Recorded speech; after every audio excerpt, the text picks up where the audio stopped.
Top 25 recruit in the class of 2026, in-state wing Cole Cloer is coming to Carolina on an official visit.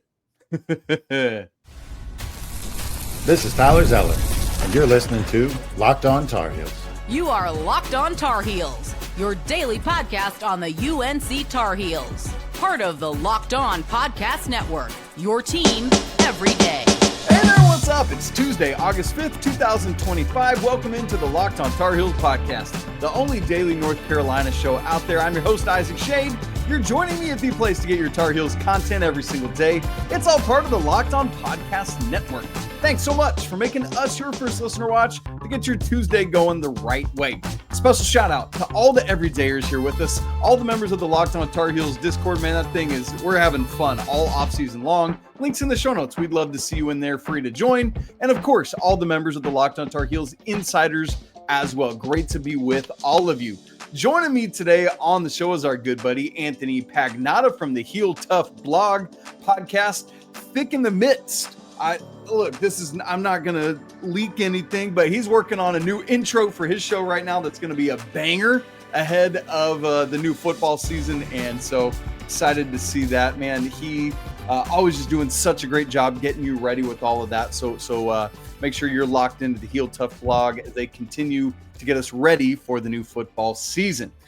Coming up on the show today, Pagnotta and I have a good bit of recruiting stuff to unpack. We're going to start with the news from Monday that both Cole Cloer and Anthony Thompson have scheduled official visits for this fall. It's now 6 different guys scheduled to visit this fall. We're going to have Trivia Tuesday smack dab in the middle of the show, and then we're going to wrap with some football recruiting news. Carolina got a flip over the weekend. Take that, Volunteers, and a running back commit as well. Great stuff there. A couple quick tidbits that we will touch on later at another time, but I did want to go ahead and acknowledge it right now. On Monday, the news came down that the NCAA tournament is indeed staying firmly at 68 for this year. They will continue to reevaluate for 2027 and beyond, but firmly, committedly, the 2026 tournament will still be 68 teams.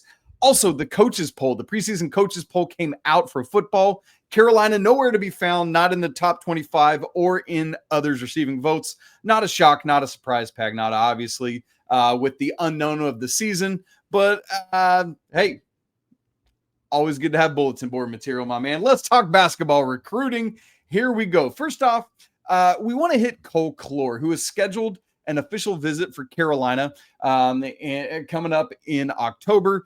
And Pagnotta, this is an in-state kid. I just want to start by asking you what you like about his game and why you think it's so critically important for Carolina to be able to land Cole Cloer. Yeah, great shooter. That was the one thing that stuck out to me really about his tape. But, pretty athletic as well, gets down the floor well, really can jump out of the gym as well and shows in some of the transition buckets that he has. I really like everything about his game. I mean, he was one of those guys when I threw on the tape, I was like, look, is this going to be a guy that's limited to one area? Is he really just going to be a guy that can light it up from beyond the arc? But I do think that there's a lot of different elements to his game. I think he certainly is someone that Carolina should be incredibly high on in this recruiting class, and especially because he comes from their own backyard. I mean, now he's at IMG Academy, of course. He's made that transfer down there. So now it sort of opens his recruitment up nationally and makes you believe that some of those other teams have a good opportunity to get him. But at the same time, this is still a guy that's from Hillsborough, North Carolina, and that's an area that you want to be able to recruit and have success in, especially because it's 10 minutes from your own doorstep. So they're definitely hoping that even though he's made the move down there, they can go down there and get him. Do you like it when guys do that, Pagnotta, or do you wish it's like, man, I wish you'd just stay in high school and or at your high school and do it? Or do you like it when it's like, hey, a dude of this level, go off, be great at IMG, and then hopefully we can still reel you back in? I think it's a good thing for the athlete because it really gets you up against similar competition. I mean, they're going to be playing a national schedule, so you really learn how good these players actually are. Now, for recruiting I don't really love it. I love for them to stay close to home. I think if he ends up staying in North Carolina, you're probably looking at a situation where, yeah, I mean, maybe Florida comes in and has an opportunity to land him, maybe a UConn because of the success that they've had winning national championships. But for the most part, he's going to be able to be right down the road, take those visits often to the Dean Dome, or, if God forbid he's going to Raleigh, Carolina can sort of counter that. So now I think with him down there at Florida, you do kind of wonder, does Florida have a little bit of an advantage being able to get him on campus more often? And you're going to have all of these national scouts that are going to be in there all the time. So his recruitment has become a lot more national, I think, with him making the move down there. Yeah, that's a good one. I like the split of that. Like, obviously, we want to support what's better for him, but as a North Carolina podcasters, both of us being, it's like, that's tough, man. Love to see it. But yeah, I mean, I guess the good news is he's been around the Dean Dome multiple times already, been around the coaching staff, has talked about in multiple interviews how much he likes not just Coach Davis, but the assistant coaches as well. Pagnotta has mentioned a few of those other schools. We've got a list of 5 official visits from Cole Cloer that came out this week. I'll just go chronologically through those. Pagnotta talked about NC State already. That will be the first visit on August 29th, followed by the Florida Gators on September 6th, Kentucky on September 17th, Carolina on October 10th, and then Alabama, that foe we've gone up against so often somehow now in basketball, on October 17th. I will add that of his final 8, the other 3 that don't yet have visits scheduled are IU, Louisville, and Virginia. As a reminder, there are now no caps on how many official visits you can schedule, so he might go do those as well. Also, since he cut down to that top 8, Arkansas and UConn have gotten into the mix as well. So all that to be aware of. Pagnotta, there's no football game that weekend of October 10th when he is on campus. Does that worry you at all? Like, I always like it when there's a game, particularly a home game, when guys are around. I mean, I don't think it really concerns me, because one of the things that I do think those types of visits really become about is about the basketball program, about you as a recruit and everything like that, as opposed to, hey, we're taking you to a football game. And we've seen it sometimes. Hey, that football game might be great. That might actually help you. If Carolina is good, then that environment is going to be really good inside Kenan Stadium. And they say, hey, this is a place I want to come to. If not, if Carolina gets off to a slow start, which at that point in the season could happen if they were to lose games against TCU, Central Florida, Clemson, like that. Let's say Carolina rolled in 2-3 to whatever game that was at that time.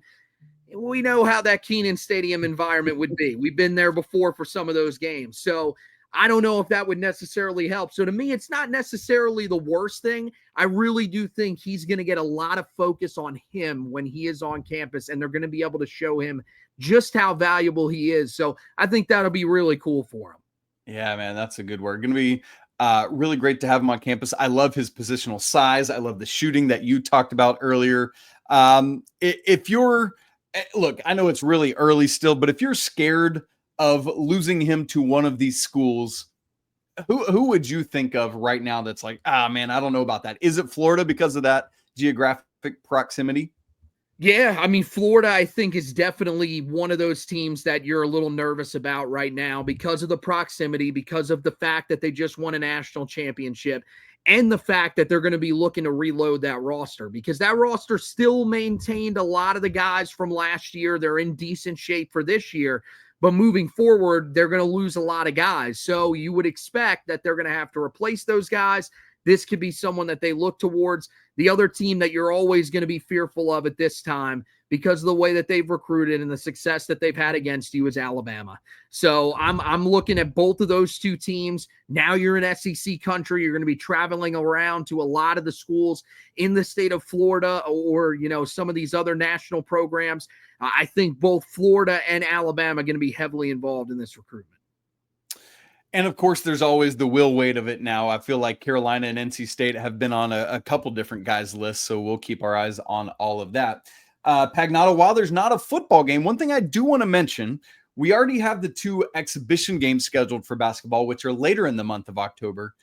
But last season, the blue-white basketball scrimmage was Saturday, October 12th, which would be this same weekend. I don't know anything. We don't have anything. I'm just saying there's a strong possibility that this is actually the weekend of the blue-white scrimmage, assuming the team still does that, and that Cole Cloer is there for that event. That, I think, would be a great thing to happen. The other guy we mentioned is Anthony Thompson. We've talked about him before on the show. Also announced a Carolina visit on Monday. It'll be on August 22nd. These guys are 2 of now 6 players that are taking official visits this fall. Anthony Thompson is the first, August 22nd. Darren Rippey, man, one of the top 2 point guards in this class, will be in for that first football game against TCU, as well as Tony Bryant, one of the bigs in this class. Bryson Howard coming a couple days later on September 5th, and then Taj Ariza,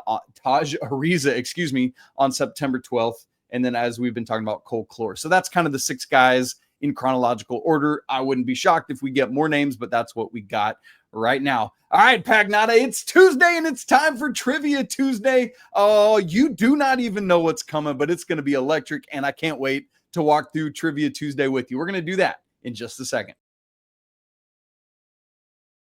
Right after I tell you about Monarch Money, do you ever wish managing your money felt easier? Well, with Monarch Money, it can. Whether you're growing your savings or planning a big purchase, Monarch puts you in the driver's seat. It's like having your own personal CFO, giving you full visibility of and control over all of your finances. Monarch is more than a budgeting app. It's a complete financial command center where you can track all your accounts, your investments, and your spending all in one place. So in addition to managing your money, you're also building wealth, hopefully for yourself and future generations of your family. Something I've found that I really love is having everything financial right there in one app. So I don't have to use a whole bunch of different apps to track financial things or create a folder with a bunch of them. No. You go right there to Monarch Money, and that makes managing all your day-to-day finances so much simpler. So take control of your finances with Monarch Money. Use code LOCKEDONCollege at monarchmoney.com for 50% off your first year. Again, that's monarchmoney.com, code LOCKEDONCollege for half off your first year. Trivia Tuesday, we are indoctrinating Anthony Pagnotta into this. I'm so excited for you to take this on with me, sir. Here's how it's going to work. I've come up with a question that I do not know the answers to, or at least I have not thought through the answers to. Pagnotta has not even heard the question. All he knows at this point is that it's Carolina basketball related. So here's the question, and then I'll explain it a little more as you get some time to start thinking. We are all hopeful that Henri Veesaar is going to help re-solidify the front court for Carolina this year. So our job today, Anthony Pagnotta, is to see if we can name Carolina's leading rebounder by average each season of the Roy Williams era. So that is 03-04 through 2020-21 season.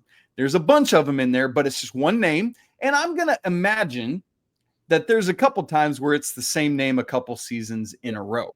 Would you rather start at Roy Williams last year and work backwards, or start at his first year and work forwards? We could start at his first year. Why don't we do that? Okay.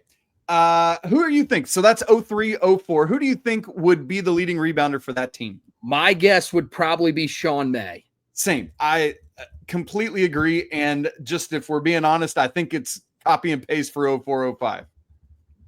Definitely.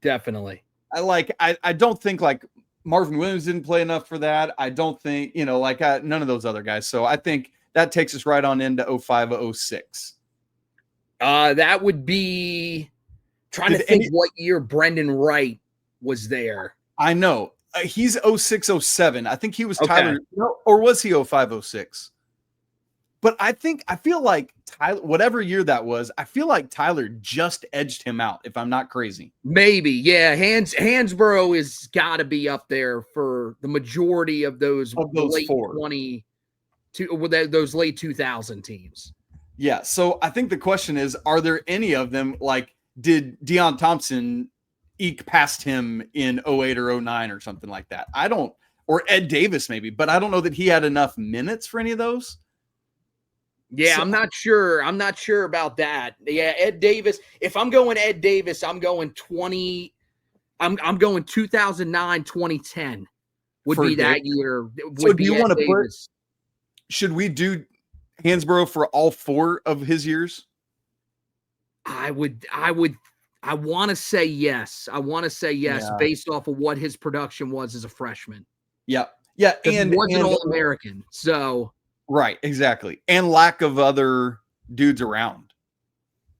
All right. Let's do that. Okay. So 09-10, you think Ed? Easy Ed? I think it's either him or Dion. I just wonder Dion's a senior that year. Enough. Man. I think Ed is so more of a rebound. Like, yeah, I know Dion led that team in scoring, right? But I'm not sure if he led him in rebounding. I would say just because of the minutes he played, I'd probably go with Dion. Okay, I was leaning Ed, but I like it. Let's go Dion. All right, and then after him, gotta be Zeller, right? You would think. Unless Henson. Could be. I mean, I know he definitely is the leader in blocks. Yes.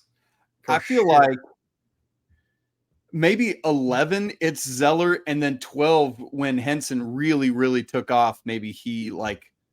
Could be. I like it. So we'll go Zeller 10, 11, Henson 11, 12. Okay, let's do it. You like that or no? Yeah, I like it. Okay. So then all those guys leave and we get to 13. That I'm trying to think of who that next wave. Would that be like James Michael McAdoo era? Would he have led that team in rebounding? Yeah, that would have been his era. Probably ends up leading them in rebounding. At least that year, maybe twice, because there was just like, I feel like there's just an empty hole in that kind of. Well, yeah, because then you get to the 2016 and everything. Meeks and Hicks. I'm trying to think who else is in there. There was another name that popped into my head, but for some reason it popped out, and I can't think of it now. Because surely, like, if we fast forward ahead a couple years to the runner-up team, surely that's Bryce Johnson in that crazy year that he had. That would be the other one that I would consider in that range. For like, but 14, I'm not sure he really took off that 15-16 year. Yeah. So, yeah. So Bryce Johnson in 15-16. The question then is the 13-14 and 14-15 seasons. Yeah. Man. Yeah, I think maybe we came up with the name in James Michael McAdoo. Yeah, I feel think that like might have been it. At least, and probably two of those years, like 12-13 and 13-14. I think so. I think you're right. And then I think he was gone. And so maybe Bryce back to back, maybe 14-15 and 15-16. I think so, because I don't think Kennedy did enough in 14-15 for it to be him. No, that was still heavier Meeks at the time. It's once he got a little bit lighter, then he started rebounding a lot better. So, yeah, I think it's McAdoo back-to-back, and then Johnson back-to-back, and then the national championship team 16-17. Which would be Meeks, I think. It's got to be Kennedy. Yeah, absolutely. So that then brings us to the last. So the 17-18 team. Now we're into like Garrison and Luke May. That would probably be, out of those two, it'd probably be Luke. Yeah. Then, I mean, maybe I'm trying to remember what year it was. Yeah, because Luke was like a double in 17-18, right? Yes, yeah. Like both of I feel like Luke might have gone back to back, honestly. Well, I mean, I know Garrison had the 1 year where Carolina wasn't very good, where he went crazy and he had that one stretch where he was going nuts. The COVID year in 1920. Was that the COVID year? I think you're right. because that's Cole Anthony. They would have missed the tournament, but there was no tournament, so it didn't technically count as missing the tournament. Right. That was the year where he went off. So I would say that he would probably have led the team in rebounding that year. But yeah, maybe Luke went back to back. I feel like because after he hit the big shot, because we're not forgetting anybody, right? Tony Bradley didn't stick around. Yep, and he didn't play enough that year. I mean, because it would have been like Luke and Cam and Garrison starting at 3, 4, 5, right? No,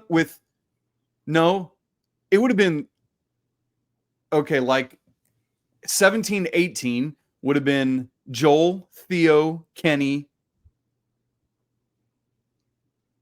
Luke. Yeah, I think it's Luke back to back. I really do. And then Garrison, I think you're right. And then Garrison in 1920. I think you're right. And then Roy's final year, was that the year where it was like they had Would it have been Jarin? And Jarin, like all four of the, and Garrison, like he stuck with Garrison. I feel like that one might have been Jarin because he was just an absolute monster on the glass. That's also Armando's freshman year. Right? I don't remember if he did enough. But I think it's got to be. He did because he just vacuumed in rebounds. I mean, he's one of those guys that, you just don't really think because, I mean, the rest of his career, there's no question in my mind that it's Armando. Yes. But I think you're right. It's either Jarin or Armando. I think Garrison would have been third to both of them, and Kessler didn't get enough minutes. You pick, man. I'm good either way. Let's go Jarin and then go Armando the rest of the way through his career. Well, and that wraps it up because that's the end of the Roy Williams era. So that's true. That's true. Okay. All right, let's go back and see how we did, Pagnotta. How you feeling? You feel like we did all right? I think we did good. I didn't think we left out anybody egregious. So Yep. Okay, let's check it. 03, 04, we said Sean May. Boom, 9.8, led the ACC. Jawad was second on the team with 5.4. Yeah, we slayed that. Championship year, Sean May obviously averaged a double-double. Nobody else close. 2 for 2. Yep. All right, the Hansborough era, 05, 06, Hansborough. 06, 07, Hansborough. Hansborough 7.9 to Brandon Wright 6.2. So there we go. Okay. 08, 09, Hansborough led the ACC. He had 22 and 10 were his averages that year. That's his national player of the year. That was his best year, man. That was his best year. So insane. And then his senior year, yes, he led the team. So Hansborough led Carolina in rebounding all 4 years. So we are 6 for 6. All right, 09, 010, we went with Dion. We thought about Ed. Dang it. Ed led the way just over Dion. So that's our first miss. Oh, well. All right. I thought with the minutes played, that might have been the difference. Yeah. All right. 2010-11 season, we went with Zeller over Henson. Wrong again. Dang it. Henson over Zeller. All right. Fine. Whatever. All right. 11-12 season. We went with Henson over Zeller, and we were right just barely by 0.3 of a rebound a game. Good grief. All right. 12-13, we did McAdoo back-to-back. He led the team in 12-13 and in 13-14. Look at us, Pagnotta. There we go. Right. 14-15, this is when we went Bryce back-to-back. Bryce just edged out Kennedy in 14-15 and like almost doubled up Kennedy in 15-16. So I was going to say. Yeah. Which makes sense. All right. 16-17, we went with Kennedy. Yes, he almost doubled up Isaiah for second. And then this is where we went Luke back-to-back in 17-18 and 18-19. Correct, in 17-18. Theo was the second leading rebounder that year. 18-19, yes, with Cam as the second leading rebounder. Yep. And then the last 2 seasons, we went Garrison in 19-20. Great call by you. Beat out Armando by 0.2 of a rebound. And then the 2020-21 season, Armando beat out Dayron by 0.2 of a rebound. And I think I led us astray because I said that was Armando's freshman year. It was his sophomore year. Had we had that in mind, I think we might have gone Armando. Yeah, we might have. But it's all good. It's all good. I mean, Dayron had a ridiculous year. So he did. Okay, look, Pagnotta, we just got 17 Roy Williams years. We got 14 out of 17. That ain't bad, dude. There we go. That's I like it. I think that's a pretty safe number. And most of the ones that we were off on, we were barely off on. We were really close. That was the second guy on the list. That's right. We had the second guy in every one of those. So I feel really good. Welcome. You've been indoctrinated to Tuesday trivia here on Locked On Tar Heels. Pagnotta. A great showing by you. I'm very proud. All right, gang. Over the weekend, Carolina flipped a Tennessee tight end commit and beat out a who's who of football powerhouses for a running back. Not too shabby. We'll talk about it in just a second. Right after I tell you about 5-Hour Energy, it's time to fuel up and turn it up with 5-Hour Energy Transfusion. It brings the bold grape, ginger, and lime flavor of your favorite golf drink, minus the alcohol, into a quick, energizing shot. So whether you're sinking birdies or just making memories with friends, this one's a hole-in-one for your energy game. Let's be honest, some days on the course or off it, you just need that extra boost to stay sharp and energized. And man, golf is all about the good times with the good people and good flavors, of course. The grape ginger lime flavor gives you the best parts of your clubhouse go-to without having to run and chase down the beverage cart. So if you go to 5hourenergy.com today, again, that's the number 5hourenergy.com, you can use my promo code Locked On Golf to receive 20% off your order. This offer is only valid until September 30th on one order and cannot be used with other promotions. The code is not good on subscription orders. So whether you're meeting up with friends or need the energy to turn 18 holes into 36, get that energizing boost you need today to power through. Order transfusion-flavored 5-Hour Energy shots today.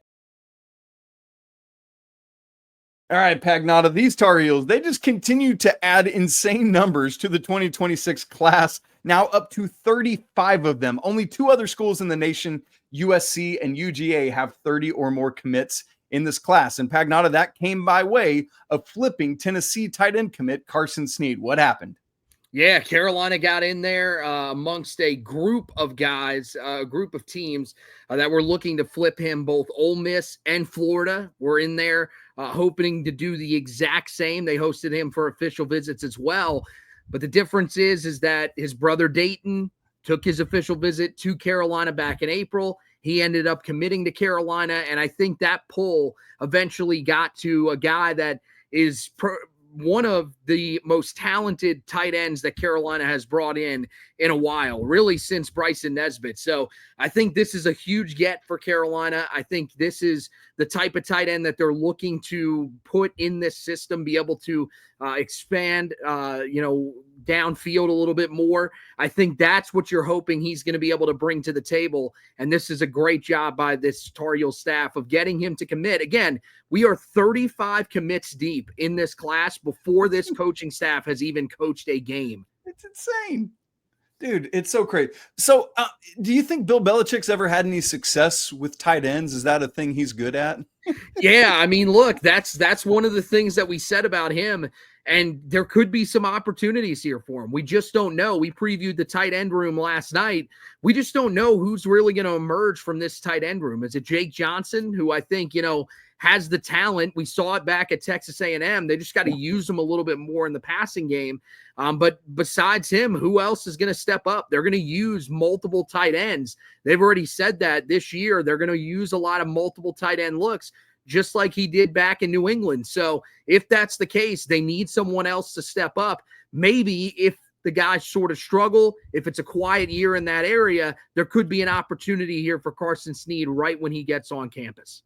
All right, man. We'll certainly keep our eyes on that. Pretty cool to go into Tennessee's home state in Nashville there and pluck Carson Sneed. I just showing, as you said, they haven't even coached a game yet, and they're stealing dudes from SEC programs from their own state. I love it. Even as somebody that went to college in East Tennessee, take that, Vols. Okay, now over the weekend, Pagnotta, Carolina got their second commit in the class of 2027. So we're forecasting a little further ahead here. And it's a little tiny running back that I'm actually taller than, Amir Brown. What do you like about him?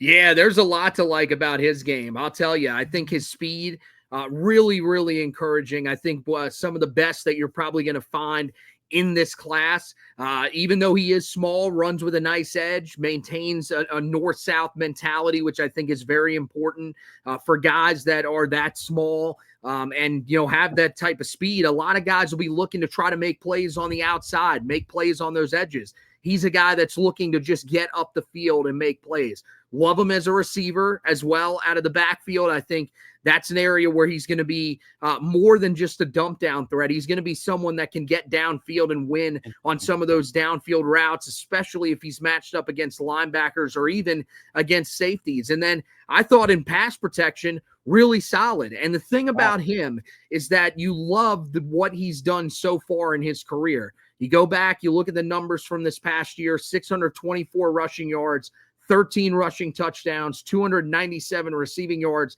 and 3 touchdowns. The thing is, he was splitting time this past year. This is now going to be him taking over as a full-time starter, so his numbers should only get better, if not double, and we're looking at a really dynamic player in this class. Pagnotta, with obviously still 2 years of high school since he's class of 27, any concern for you, at least initially? I feel like football is so different from other sports in that, like, until signing day happens, man, you can't count your eggs or till they that whole phrase, whatever it is. Any concern for you about wandering eyes with Amir Brown? Yeah, I mean, of course, there's going to be a little bit of concern, especially when you're a 27 commit. There's a lot of time. He doesn't have a connection to Carolina like, let's say, Skylar Robinson, the guy that is committed also to the class. His brother, Jason Robinson Jr., on the roster this year. So it makes a little bit of sense why he might be more solidly committed. But I mean, look, this is a school that Carolina's had success at, this past cycle, or the one that's currently going on in the 2026 cycle. Xavier Griffin-Haynes and Jaden Griffin-Haynes you're getting out of there. So Carolina is having some success at Rollsville High School. It's an area that Bill Belichick and his staff are going to continually go to and be in attendance for games probably this year to make sure that they can keep him committed. So I get it. I get where the concerns are coming from. It really depends on what this team looks like on the field. If they perform well on the field, then I don't think you should have anything to worry about, especially because I do think that when Bill Belichick says that the in-state guys are really going to be the most important thing moving forward, I believe that is the case.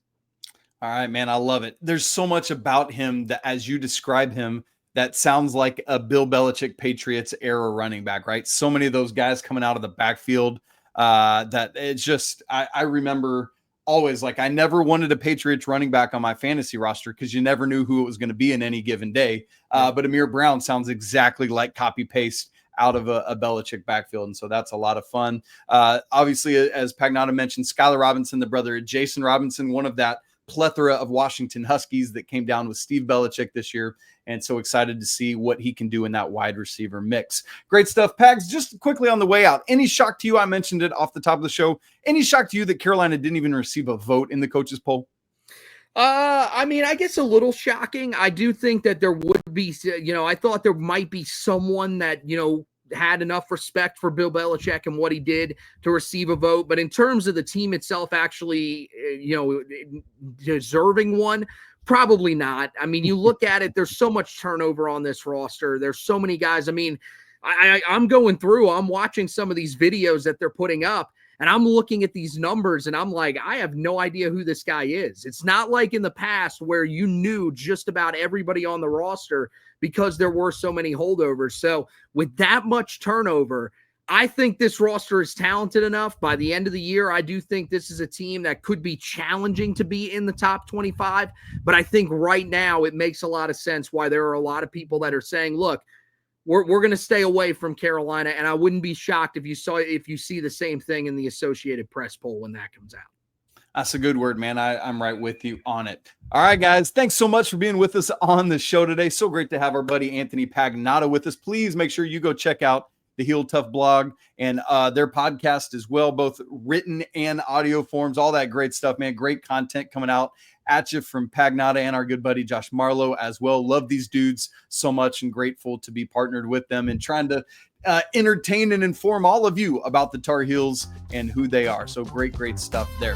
If you haven't subscribed to the show on video and audio, make sure you do so you don't miss a single second of Locked On Tar Heels. If you've not joined our Discord, man, we'd love to have you there. It's a great community of Tar Heels fans hanging out, chatting all day, every day. That link's in the show notes as well. And if you want to go deeper with this show, Locked On Tar Heels Insider Program, where you get to have one-on-one access to me, all of my stats and charts and data. It's great stuff there.